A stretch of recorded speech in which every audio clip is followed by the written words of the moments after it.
Hey guys, this is Greg coming at you with yet another deck review. This time I am doing Karakuris. And the reason I've even built Karakuris, the reason I like Karakuris, is because they are one of the most clever puns that the OCG has ever come up with. And most people are probably not going to get this, so I'll take a minute to explain it. On the Japanese versions of the Karakuri cards, their proper name, the one that's put in quotation marks at the end of their English names, is written with katakana, which are the Japanese characters used to render foreign or made-up words, above kanji, the standard Japanese characters that have been derived from Chinese ones, and the kanji in this case represent numbers.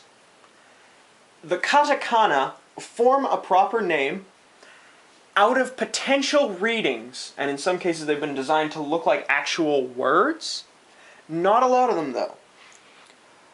Unfortunately, there was no way to actually translate this. It would never make any sense if they tried. So when they brought the Karakuris over to the TCG, they added the model numbers to them, which unfortunately, if you knew the Japanese joke, makes their names completely redundant. It's a little bit painful, but I understand why it had to be done. Let's get down to business. For starters, we have 3 Karakuri Komachis, model 224 Ninishi. It allows extra summons in the deck, which is really important with the way they're going to spam. Then we have Karakuri Merchant Inashichi, who is the Stratos of the deck. Why would you not run 3 of this guy? He allows you to add usually monsters right from your deck to your hand that are going to be important at a later time. And if you bring it out with Ninishi, you've basically gotten yourself a 1-card level 5 synchro. Then we have 3 Karakuri Ninja Kuik, whose name is probably the most painful out of the puns. The ability to special summon more monsters from your grave, just like Full Helm Knight in my X-Saber video, lets you bring out more monsters, and that's very important. We have 2 Karakuri Watchdogs Saizan, who is a level 4 tuner. Very few level 4 tuners that are good in this game, but he is one of them. He allows for rank 4 Xyz, level 8 synchros, all sorts of stuff that you need. Then a pair of Karakuri Soldier Nisamu, the Battle Searcher of the deck. Again, you could potentially go the Giant Rat route, but I prefer this guy just because you're talking about bringing out level 4 or lower instead of attack 1500 or lower. 1 Karakuri Strategist Nishipachi, because of the ability to change battle positions, which becomes important with the synchros, or just putting your opponent's monsters in a more vulnerable spot, that and being 1 extra tuner. And then we have Karakuri Muso Haipa. Muso is actually the Japanese word for matchless or peerless, and that's why on Shriek you will see this thing's name written as Karakuri Matchless Haipa. It is in no way related to Benito Mussolini, just in case you guys are accusing the Karakuris of being fascist. I don't see why you would, but just in case, just in case. I wish he'd had the 2300 attack of early announcements of him in like Goblin Attack Force, but 2100's a nice beater. I suppose if you wanted, you could switch out to Muzanichi-ha, the one that gains 400 attack whenever a Karakuri is destroyed, but I prefer this guy for straight up power. And lastly, we have 3 Gen X Neutron. It's another Stratos for the deck in that it lets you pull more monsters to your hand. But the way this guy's worded, since he doesn't go off until the end phase, he actually gets around Effect Veiler. Because you can just have the effect of Effect Veiler wear off, and then activate his effect and add it to your hand. And yes, a friend of mine has actually been in that situation. It was funny as hell. Spells. 3 MST. You can probably guess why by now. In a spam-heavy deck like this, you want them. I put in a pair of Forbidden Lances. Yes, they are hollow foiled. Shiny. The ability to get over my opponent's monsters or to make my own be protected is really important. So these were too good not to put in here. Then we have a pair of instant fusions, which lets you pull out Cybersaurus for allowing the creation of the level 8 Synchro, usually. Then we have a pair of Pot of Dualities.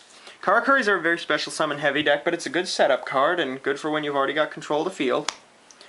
Book of Moon, Monster Reborn, Heavy Storm, and Dark Hole are staples. Now the trap section of this deck is a little bit scattered just because I was working with parts disassembled from my Dark World deck. That's why it's in the same sleeves, for those of you who actually noticed. So for traps we have 2 D-Prisons, which I may switch out to the Fiendish Chains, 2 Solemn Warnings, and a Solemn Judgment. Yay, the Solemn Brigade is here. Mirror Force, the joke from previous videos. Compulsion Bottomless, I always put 1 of each, and I've explained that before. I may switch to 2 of one or the other in the future. And lastly, a Call of the Haunted, because we are talking about a spam deck. And I've just realized I'm an idiot because I actually forgot to put the Cybersaurus in my extra deck.